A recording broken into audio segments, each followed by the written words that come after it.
એક જ ઉગે એટલે બધા બીબા અનેક હોય તો ઘાટ નોખા નોખા એટલે પાણીના બધા ઘાટ નોખા નોખા એટલે બધા નોખું નોખું દેખાય. ગ્લાસનો ઘાટ પાણીનો એવો હોય, આકાર એવો હોય, પણ આ તો એક જ દેખાય. એટલે એ કીધું કે દેહ આધ્ય છૂટ્યો અને એક જ આત્મા દેખાણો. આત્મા એટલે કહેતા એક જ રૂપ દેખાણું. તારે સંતોએ કીધું કે આ મને અનુભૂતિ નથી. આવો અનુભવ જ્યારે આપણને સદગુરુના વચન પ્રમાણે વ્રત કરીને અચાનક થઈ જાય. ગંગા સતીએ કીધું ને કે પાનભાઈએ કીધું કે છૂટા છૂટા તીર મને મારો નાય બાયજી એ મેથી સયાનવ જાય રે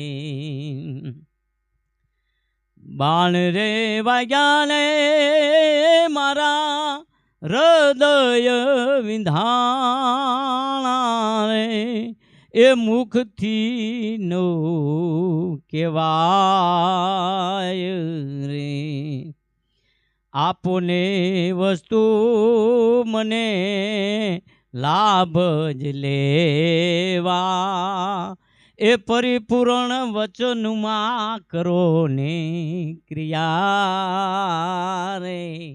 ગંગા સતી કે હે બાઈજી મને છૂટા છૂટા બાણનો મારો, મને તું આમ કરો એમ મને ઘાંગી કરી નાખી. હવે મને હે ને બાણ વાગ્યા મારો હૃદય વિંધાઈ ગયું હોય, પણ મને વસ્તુ આપો તો પરિપૂર્ણ વચનમાં કરો ક્રિયા. તારે ગંગા સતી કે બાણ રે વાગ્યા ને તને હજી વાર છે પાનબાઈ એ બાણ રે વાગ્યાથી એ બોલાય નહીં. બાણ રે વાગ્યાથી સુરતા એ ચડી જાય આસમાનમાં એ પછી મટી જાય આ દેહની એ દશા રે. દેહની દશા એટલે હું દેહ ભાવ મટી જાય, કેવળ મારું એક જ રૂપ દેખાય. આપણે એમની વાત કરીને જ્યાં જોવું અહીંયા તું ને તું, તારા સિવાય બીજું કોઈ નહીં. એમાં આ ભગવાનની લીલા તો અપરંપાર છે. એને લીલા તો જાણવાવાળા કોક પુરુષ જ જાણે છે. સુદામાજી કૃષ્ણ ભગવાનને કાયમ કે હે ભગવાન તમારી મને લીલા બતાવો ને, તમારી મને લીલા બતાવો. પણ કે રવા દે, લીલા બહુ સમય આવશે તો વાત. એક વખત બેયનો સમય આવ્યો કે જમવું છે તો ગોરાણી કે એક કામ કરે, હાલો હું તમને રોટલો બનાવી દઉં. તો આ કે આપણે હાલ ત્યાં લગી નહીં આવી, નહીં પાછા આવી એટલે આપણે જમવા બેસી જઈશું. હવે આ તો ગયા નાવા અને કૃષ્ણ ભગવાને કીધું કે હે સુદામાજી કે ઓલા આપણે ડૂબકી ડોળો પહેલાં બહુ રમતા નાના હતા, હવે કેટલું પાણી ટકી હેગી જોયું તો ખરા. અને જાવી ડૂબકી મારીને ભગવાને લીલા કરી. હવે લીલા કરી જ્યાં આમ જોયો તો ઓહો નદીનું કાંઠો ગામ પાણીયારી ભરે કે આયા ઊંચા આવ્યો. પનિયારીનું કે મને જરાક બહાર કાઢો ને, અમે બહાર ન કાઢી શકી. અમારા આ ગામની અંદર એવું નિયમ છે કે જેનું અમે બાવડું પકડીને એની અરે લગ્ન કરવા પડે. ઓલો કે લગ્ન ન કરું તો કે ભાઈ રવા દે, આ ભગવાનની લીલા. એટલે ઓલા કે મરી જવા પાણીમાં કરતા મને લગ્ન આપણે કરવામાં શું વાંધો. એટલે હા પાડી, લગ્ન કર્યા, છોકરા સયા થયા. પછી પત્ની ઓફ થઈ ગઈ. એટલે કે અમારા ગામમાં એવું નિયમ છે ભાઈ કે શું કે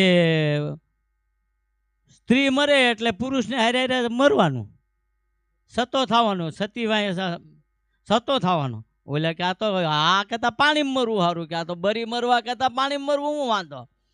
એટલે કે હાલ તું નહીં લે, નહીં તને આમાં બારી દો. એ કે મારે ને અરે ના એ ન હાલે કે અમારું ગામનો અંદર બંધારણ જેવું.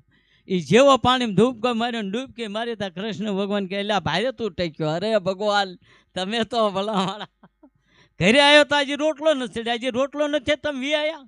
આ ભગવાનની લીલા, એની લીલા અપરંપાર છે, કોઈને કળી શકે નહીં, કોઈ પામી શકે નહીં. ભગવાનની લીલાને કાંઈ જેમ તેમ છે વાત. કે એની લીલા જોવી હોય તો એક અજમલ રાજાને એની લીલાની ભગવાને દેખાડી છે, એક નરસિંહ મહેતાને દેખાડી છે, એવા ઘણા ઘણાને, એક જશોદા માતાને દેખાડી છે. પણ જેને જેને લીલા દેખાડીને એને એના કાર્ય તો ભલામણા જીવનમાં પરિવર્તન થઈ ગયેલા.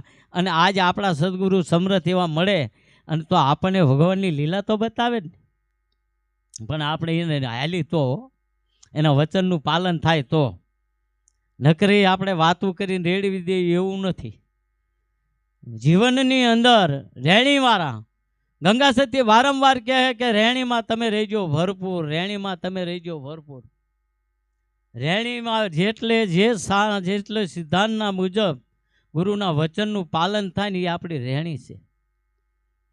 પછી ગમે એવું હોય, આપણા વાત એક છે, દાદા વાત કરતા હતા કે મામૈયા બાપુએ બાપભાઈ બાપુને, બોડી પીપરિયાવાળા બાપભાઈ બાપુને કીધું હતું કે તું અત્યારે જા અને ચંપાબેનના ઘેરે જઈને પાણી પીજે. બાપભાઈ બાપુના ગુરુ નહોતા, મામૈયા બાપુ ખાલી ગુરુભાઈ જ હતા. તો અહીંયા તરત ને તરત પાછા વળી ગયા અને વરીને એના ઘેરે ચા પાણી પી અને પછી ગયા. આ રેણી છે. ગુરુના વચનમાં એમને થોડુંક હલાય હે. ગુરુના વચનનું પાલન થાય અને એના પાલન વિના આપણે કાંઈ કાર્ય સિદ્ધ થાય એવું નથી. એટલે હંમેશાની માટે ગુરુના વચનનું પાલન જેટલું થાય એટલું આપણે સિદ્ધ કરવું, અને જેટલું બને એટલું તો જ આપણામાંથી મન સુધી આવે. અને મન સુધી થાય ને તો જ આ રેણી આવે, રેણી આવે તો જ ગુરુનું વચનનું પાલન થાય. જ્યાં લગી મન સુધી ન થઈ ત્યાં લગી હે ને ગુરુનું વચનનું પાલન ન થાય. આપણા સંતોએ કીધું હે ને, લોયણે જ કીધું હે લાખાને, એ જી રે લાખા મન રે સુધી કરીને તમે ગુરુના વચને હાલો રે. તમે એવી રેણી મારે એ ઘેરે લાવો રે. આ લોયણે એક એક શબ્દ લાખાને એવા કીધા અને લાખાનું આખું જીવન પરિવર્તન કરી નાખ્યું. ને આટકોટનો ધણી 12 લાખો હતો, 12 ગામનો રાજા હતો. છતાં એ લોયણ જેવી લુહારની દીકરી, એક લુહારની દીકરી આખો લાખાને જેવો, નકર આ ભલામાં લાખો કેવો હતો. એના ઇતિહાસ તો આપણે જોઈએ એટલે બહુ હારા નહોતા, છતાં એને ઉગારી દીધો. એને ગુરુ મહોત કુવામાં નાખી દીધા. લાખાએ ઉગમસિંહ દાદાને કુવામાં નાખી દીધા. એના ગામની અંદર એવો બંધો એને ખોતે કરેલો કે ગામની અંદર કોઈ સાધુ સંતો, કોઈ ભક્તો, કોઈ ભજન ગાવા વાળા આવવાનો, જો તંબુરિયા બુંબુરિયા જે આવે એને મારીને પાડી દેવાને, આવો એને કાયદો કર્યો હતો. અને દી હાથમાં પહેલાં ગામની અંદર વ્યૂ આવવાનું અને જાપો ગેટ બંધ થઈ જાય છે, ગામની અંદર ન આવે, આવો લાખવાનો કાયદો હતો. અને એમાં લોયણ પાણી ભરવા ગઈ અને ઉગમસિંહ દાદા, શેલણસિંહ બાપુ એવાનો સંઘ આવેલો, ગામના પધારે સંઘ પડેલો. અને આવીને કીધું, લાખાએ 3 વરસ લગી ભજન સત્સંગ ન થવા દીધા ગામમાં. લોયણ અને ભજન સત્સંગ એના બાપા ધનજી ભગતને કીધું કે આ 3 વર્ષથી ગામનાએ કીધું કે બાપા 3 વર્ષથી તમે ભક્તો સત્સંગ વિના એક દિવસ રહી ન હગો. એની જગ્યાએ 3 વર્ષ થયા, છતાંય તમે જો અહીંયા ન આવી શકતા હોય તો એક કરતાં બહાર ગામ વ્યા જાઓ ને, તમે ગમે મિસ્ત્રી કામ કરો અને અહીંયા તમારું અહીંયા મળી જાય છે, ન્યાય મળી જાય છે. તારે તૈયારી કરી તા વિચાર આવ્યો કે ઓહો, જેના ભેળો ભગવાન હોય, જેના ભેગો ઈશ્વર ભગવાન હોય, એને કાંઈ વાંકો વાર થાય? શું કરે જમણા કાળા, જેને રામના હોય રખવાળા, જેને રામના રખોપા હોય એને ઈશ્વર ભજન વાંકો વાળ ન થાય. એ કે જાવું તો નથી, જે થવું એ થાય, પણ રહેવું તો અહીંયા જ છે, લાખાના રાજમાં જ. અને તારે ગામના એમ થઈ ગયું કે આ માગે દાઢી. એ વખતે લોયણ જ્યારે પાણી ભરવા ગયા ને ગામ બરોબર સંઘનો માણસ પાણી આવ્યો, એટલે લોયણને પૂછ્યું કોનો સંઘ છે? કે બાપુ ઉગમસિંહ દાદા, શેલણસિંહ બાપુ, આવા અનેક સંતો મહાપુરુષો આ જાત્રાએ નીકળ્યા છે, તો પાણી ભરવા. તો કે હાલો હું જ પાણી અહીંયા નાખ્યું. અહીંયા પાણી બરોબર નામ્યું અને પાણી નામીને કીધું કે બેટા બે જા, આરતી પૂજન થાય છે, આરતી પૂજન કરી અને પ્રસાદી લઈને જાજે. એ બેઠા, આરતી પૂજનનો ટાઈમ થયો અને આનો ઓલો કાયદો યાદ આવી ગયો ને 2 બાક ઊભી થઈ ગઈ કે બેટા આટલી બધી બીગવેશ કેમ? કે બાપુ અમારા લાખાનો કાયદાનો મેં આજ ભંગ કર્યો છે, હવે મને મૂકશે ને મારી નાખશે. એમ તારે મહામંત્ર એને સમજાયો અને મહામંત્ર સમજાવીને કીધું કે જા બેટા તમ તાર દિલથી ખુશથી ભગવાનનું ભજન કરતી કરતા જાય. અને એ મહામંત્ર બોલતા બોલતા લાખો દોડ્યો મારવા. હે તે મારો કાયદાનો ભંગ કર્યો, જા તલવાર માર ઊંચી કરી. અને લાખાની તલવાર આમને નામને રહી ગઈ અને 2 બાકરો પડી અને લોહીના પગમાં પડીને હે માં શબ્દ નીકળી ગયો. તારે લોહીને ઊભો કર્યો, ઘરે લાખ લોહીને કે આ તારામાં આટલું બધું આ તપોબળ ક્યાંથી આવ્યું? કે ભલા માણસો લાખા કે આ ગામના પાદર ઘર આંગણે ગંગા, આ ગંગા ઘર આંગણે છે, આ ગંગાજીમાં નહીં લે તો તારું જીવન પરિવર્તન થઈ જશે. ઓલા ગંગાજીમાં પાણીના ગંગામાં નાહીએ કાંઈ તારું નહીં વરે. આપણે પાણીના ગંગામાં નાવામાં માછલા ડેટકા કાચબા કાયમ 360 દી છે, તો એનું જીવન પરિવર્તન ન થઈ જવું જોઈએ. એટલે સંતોએ કીધું જ્ઞાન ગંગામાં નાય લે પ્રાણી, થઈને જાકમ જોડ. જ્ઞાન ગંગામાં નાય લે પ્રાણી, થઈને જાકમ જોડ. વિવક રૂપી વાળી લઈને તારા માથે કળશ ઢોર. વિવક રૂપી વાળી લઈને નહીં લે માથા બોલ. સમજણ ના તું નીર લઈને માથે કળશ ઢોર. એ જોતા જોતામાં ઉતરી જશે અજ્ઞાન તણી ખોર. એ જોતા જોતામાં આનંદની વર્ષે લેર. જ્ઞાન ગંગામાં નાય લે પ્રાણી, આ ગંગામાં નાય લે. વૈરાગ રૂપી રે માટી લઈને તારા આ દિલડાને રગદોડ. વૈરાગ રૂપી માટી લઈને તારા દિલડાને રગદોડ. એ ધોતા ધોતા રે ઉતરી જશે આ અજ્ઞાન તણી ખોર. જ્ઞાન ગંગામાં નાય લે પ્રાણી. આ ગંગામાં નાવાનું સંતો મહાપુરુષે તમને મને કીધું છે. જો આપણે આ ગંગામાં કદાચ નવાઈ જાય તો આપણું જીવન નક્કી પાપ ધોવાઈ જાય, પાપ બળી જાય. જેસલના પાપ એક પલમાં બાળી દીધા ને.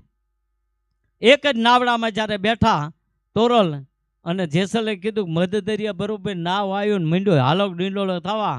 જેસલ કે મરાણા. હે તોરલ કે કાંઈક તો કે આ બધું આ મરી જવાનું બસ. કે બારોટીઓ થઈને સૂરવીર ઉઠે થઈને આવી રીતે, પણ કે હું બહાર મેદાનમાં સૂરવીર છું, આની આરે નથી સૂરવીર. આ તો મારી નાખે હું.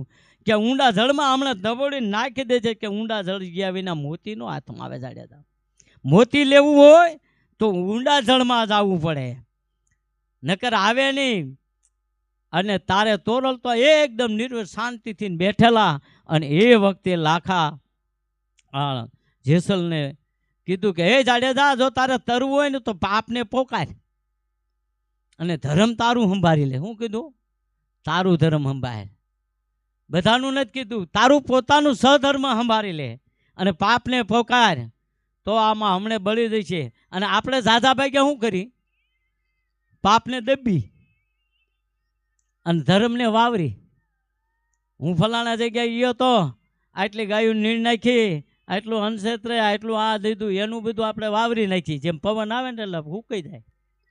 અને ઓલું જમીનમાં દાટી એટલે કોટો મૂકે.